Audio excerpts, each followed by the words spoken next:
Bienvenidos a todos a una nueva edición de Biopolítica. Hoy nos va a estar acompañando la concejala del Frente de Todos, Virginia Rodríguez. ¿Cómo estás, Virginia? ¿Todo bien? Bien, muy bien. Muchas gracias por la invitación. Gracias a vos por venir. Para arrancar, me gustaría pedirte que te presentes en 30 segundos para la gente que no te conoce. Bueno, soy Virginia Rodríguez, concejala del Frente Renovador en el Frente de Todos, militante de la vida, madre de 2 hijos, médica veterinaria y bueno, y estoy muy orgullosa de representar al Frente Renovador en esta lista de concejales que la verdad es que hemos logrado amalgamarnos de una manera muy interesante. Médica veterinaria, ¿cómo conviven la veterinaria y la política? Sí, todos me preguntan lo mismo. En realidad yo nunca ejercí la profesión de manera particular, siempre desde el espacio del desarrollo de las políticas públicas. Así que no me costó tanto, en realidad, la convivencia entre estos 2 escenarios. En realidad, cuando fue avanzando mi crecimiento profesional y la militancia, se fueron amalgamando de una manera impresionante. Empezamos a trabajar en el concepto de soberanía alimentaria antes de que exista la denominación. Yo hace muchos años que me recibí y la verdad es que me calzó justo. En realidad no tuve ningún inconveniente en amalgamar las 2 cuestiones. Trajiste a colación la palabra militancia, que es una de las cuestiones que hablamos mucho acá en Biopolítica. Y bueno, preguntarte, ¿qué es para vos la militancia? ¿Cómo definirías esa palabra? Para mí es una forma de vida que implica un compromiso y una vocación de servicio, una vocación de servicio.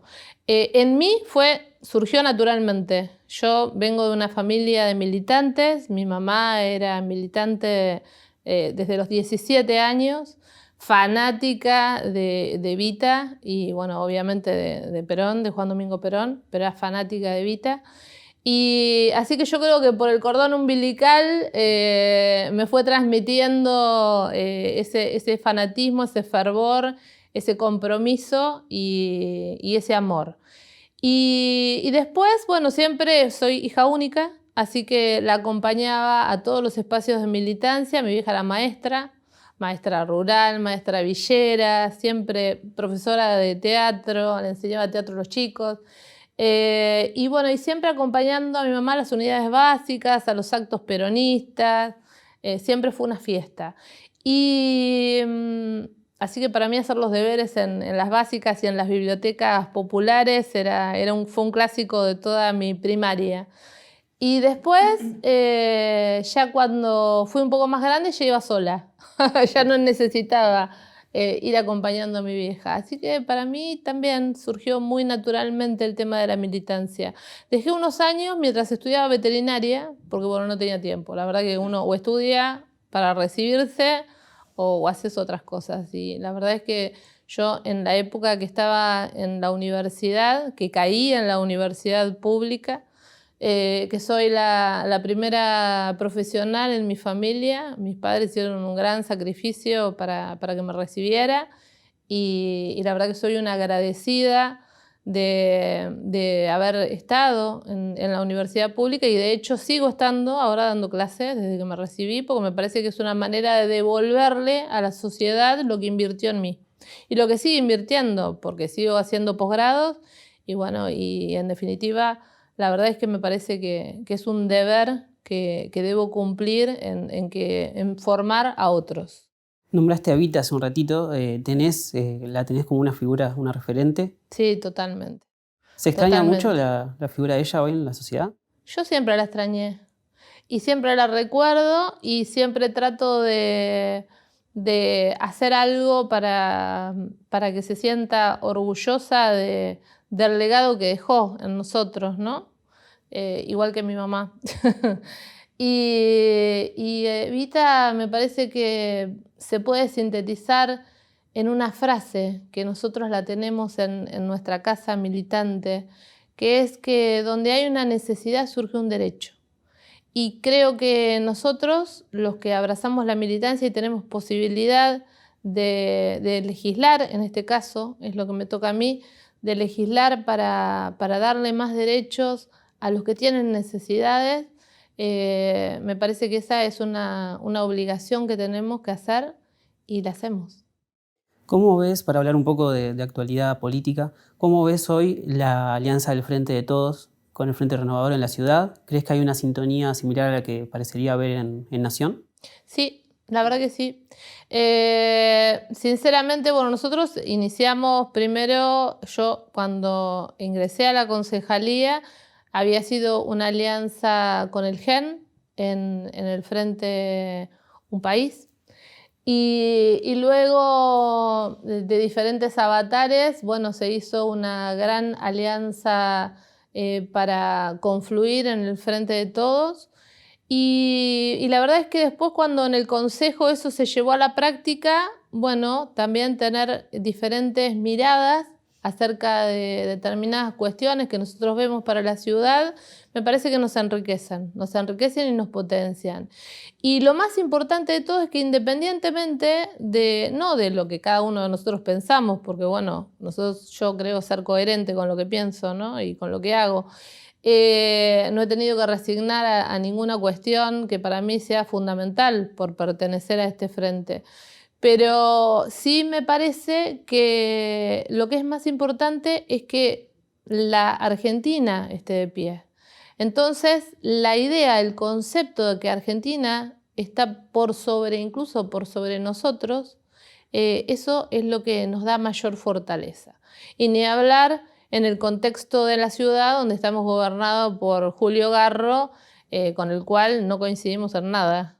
¿Y la alianza de la oposición cómo la ves ahora con el cierre de listas?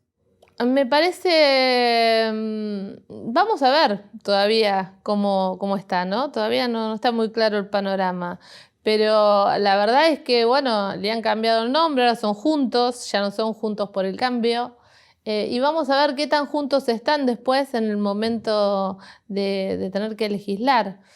Hasta ahora no veo una gran diferencia y eso me parece que es una involución en la oposición. No lo veo como una evolución, no veo que estén evolucionando, sino que me parece que es una involución, un retroceso. Y un retroceso que al menos a los platenses no nos va a beneficiar en absoluto. Virginia, en el Consejo Deliberante has presentado muchos proyectos con perspectiva de género.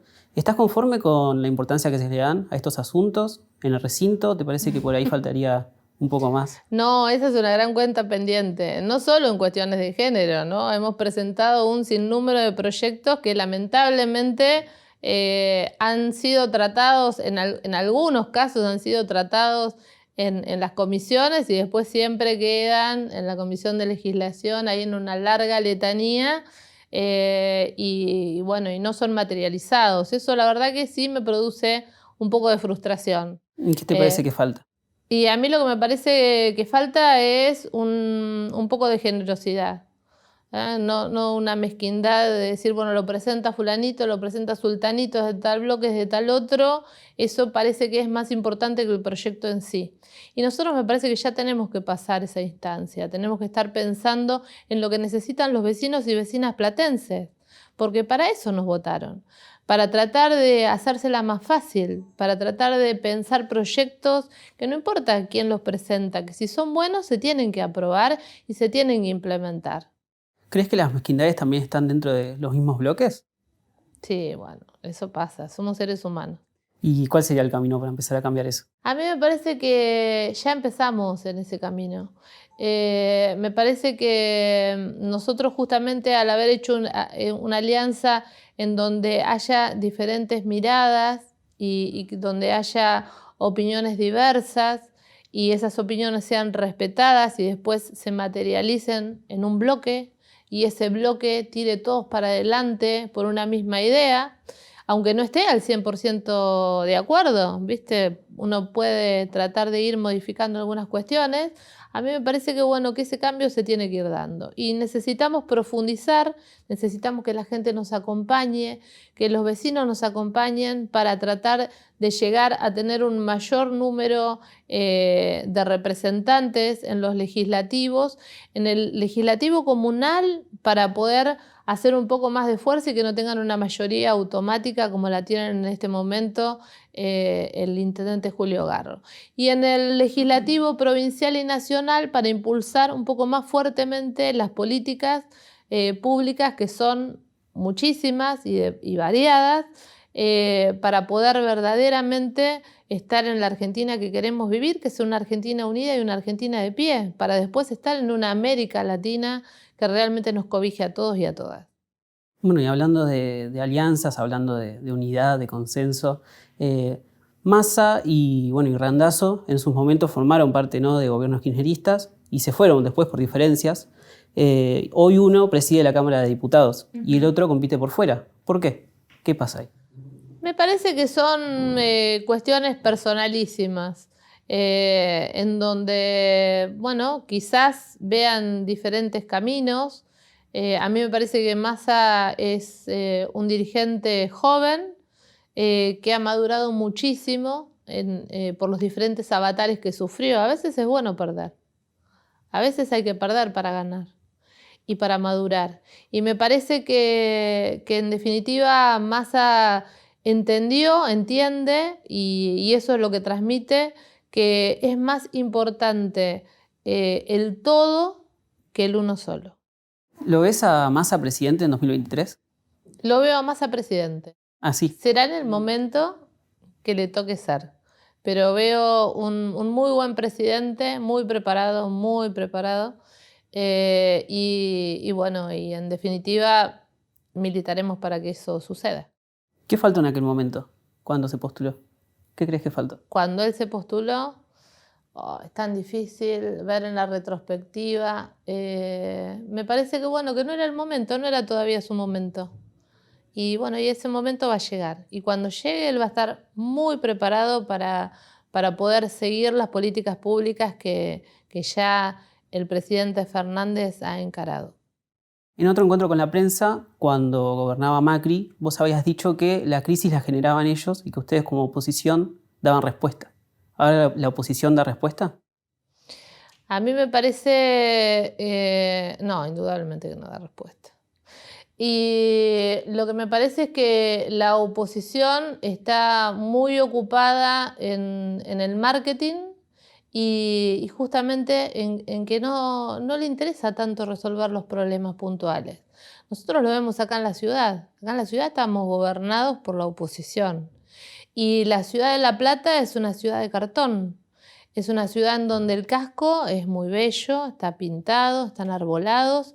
Durante la pandemia no se suspendió para nada, han puesto arbolitos, árboles, arbustos, plantas, flores por todos lados. Y sin embargo, 19 centros de atención primaria que estaban previstos dentro del presupuesto municipal que se iban a poner en valor, no se pudo hacer por la pandemia. Entonces yo digo, ¿eran más importantes los arbolitos, árboles y arbustos que los centros de atención primaria en una pandemia?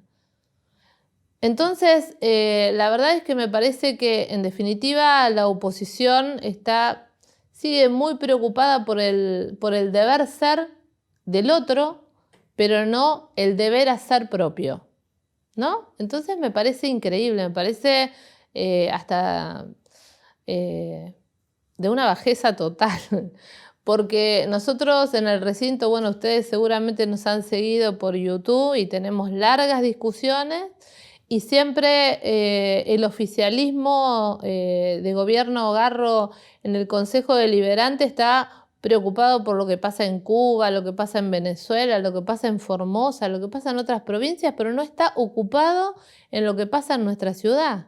Porque si ustedes se fijan en los proyectos de resolución y proyectos de ordenanza que se presentan, un proyecto de resolución, el arreglo, el bacheo en una calle. Bueno, vos trabajás mucho en la zona oeste. Bueno, yo vivo en la zona, en el cordón flor y frutihortícola, que está dinamitado. Los caminos rurales son intransitables. Los problemas de seguridad fueron terribles. Hubo que acudir al gobierno provincial para que hagan los rondines de patrullaje por los serios problemas de inseguridad que sucedían. Y cuando vemos que el gobierno municipal dice, bueno, no, pero el gobierno provincial no nos ayuda, yo digo, epa, ¿qué está pasando acá? Porque cuando leemos las metas, cuando ellos presentan la rendición de cuentas, las vemos totalmente subejecutadas. Entonces decimos, ¿cómo puede ser? Si vos subejecutaste la meta, te sobró el dinero, lo transferiste a otro lugar y obviamente en esas transferencias se pierden miles de millones de pesos, ¿no? Que seguramente esa será una tarea del Tribunal de Cuentas de auditar. Yo me pregunto, la verdad, cuando nosotros en el presupuesto municipal había poco más de 300 millones de pesos para asistir al sector productivo. Y en un año de pandemia, bueno, el sector productivo lo necesitó más que nunca. Y sin embargo, solamente se ejecutó el 9% de ese presupuesto. El resto se derivó, pero no se derivó al sector de salud, porque salud gastó 179 millones de pesos en publicidad y propaganda de su presupuesto de salud, de la Secretaría de Salud. Cuando nosotros pedimos que nos vengan los secretarios a rendirnos informe de esa rendición de cuentas, que es cuando nosotros podemos analizar cómo ejecutaron el gasto, saben que no tenemos la clave RAFAM para poder seguir en tiempo y forma de qué manera el Ejecutivo Municipal decide aplicar ese gasto. La verdad es que no tenemos respuesta. El año pasado yo hice aproximadamente 100 resoluciones acerca de pedidos de informe de la rendición de cuentas que no cerraba. Este año hicimos poco más de 80, tampoco ni siquiera fueron tratadas en la Comisión de Hacienda. Entonces, nos parece que la verdad es que están muy preocupados por el deber ser del otro y no por el hacer propio. Virginia, ¿cómo te ves ya una vez retirada? ¿Lo pensás? ¿Retirada de qué manera? De la política. Retirada de la política. No me veo retirada nunca. ¿No? No. Porque el que es militante, no importa si ocupás un espacio determinado en la dirigencia o si acompañás a otro, pero como yo te dije, es un modo de vida. La verdad es que yo lo abracé sin tener... Cuando empecé a militar no pensé que iba a ocupar un lugar en la dirigencia y después la vida misma me fue llevando a dar un paso adelante o que mis compañeros dieron un paso atrás y me dejaron a mí adelante. Pero en definitiva no me veo retirada, sinceramente. Y esto que decías de la militancia como modo de vida y de aferrarse a las convicciones, ¿te ha hecho perder por ahí amigos o familiares por la política? No, pero sí dejar de tratar determinados temas para no tener discusiones que nos lleven justamente a eso. Uno sabe dónde tiene que frenar, ¿no? No es necesario que la sangre llegue al río, pero sí me parece que nosotros como seres humanos y como sociedad toda necesitamos apelar a los consensos. Entonces tenemos que ser un poco más tolerantes y me parece que sobre eso hay que trabajar, sobre tratar de ser un poco más tolerantes, de poder escuchar y entender al otro qué es lo que le pasa, por qué dice lo que dice, por qué hace lo que hace y ser un poco más generoso. Y yo creo que a partir de ahí la cosa va a fluir. Actualmente con las sesiones virtuales en el Consejo, estás usando mucho la tecnología también con las clases, ¿no? Sí. Pero por fuera del trabajo, ¿y eso cómo te llevas? ¿Seguís algún streamer, youtuber? Cero, yo soy ¿Cero? analógica, total. O sea, ¿solo para trabajar? No, solamente para trabajar y bueno, y para dar clases, como te decía, las clases son por Zoom y la verdad que extraño muchísimo el ir al campo. Bueno, como soy veterinario, doy clases en la Facultad de Agronomía, en Producción Animal 1, o sea, nosotros tenemos todo que ver con la práctica. Soy egresada de una escuela agropecuaria, o sea que no le tengo miedo a la pala. A mí me encanta agarrar la pala e ir a trabajar. Pero bueno, lamentablemente, producto de la pandemia no se puede hacer. Ahora ya cada vez estamos más cerca de la presencialidad, gracias a Dios. Tenemos casi la mitad de la población vacunada y eso es una gran noticia. Es una enorme noticia, así que por favor lo que les pido es a los que todavía no se vacunaron, a los que no se inscribieron, que lo hagan, porque es la única manera que vamos a estar protegidos para poder llegar, no sé si a una normalidad total, pero por lo menos a poder convivir con un poco más de tranquilidad con esta pandemia que nos azotó y que nadie la esperaba. Virginia, para ir terminando, vamos a hacer una especie de juego. Vamos a imaginar que tenés que formar un equipo nuevo para tu partido, para tu labor en la política. Uy, me van a empezar a retar. Van a decir, ¿qué pasó con nosotros? Y tenés que elegir a 3 personas. Te voy a pedir un asesor técnico, un asesor de comunicación y por ahí algún rosquero que vaya a las reuniones y eso, pero que tienen que ser de diferentes partidos. De diferentes partidos. A ver, un rosquero, Gastón Crespo. Bien. ¿Me dijiste? ¿Asesor en comunicación o técnico? Un asesor técnico le elegiría a Ileana Cid. Bien. Y en comunicación, esa ahí me la pusiste difícil, ¿ves? Y de la oposición. Puede ser también a nivel nacional.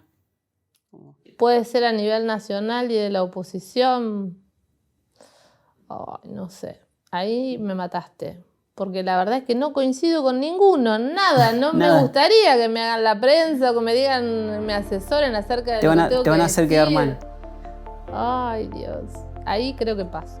¿Puedo pasar. usar la de paso? Paso. Bueno, muchas gracias por venir. No, muchas gracias a ustedes por invitarme.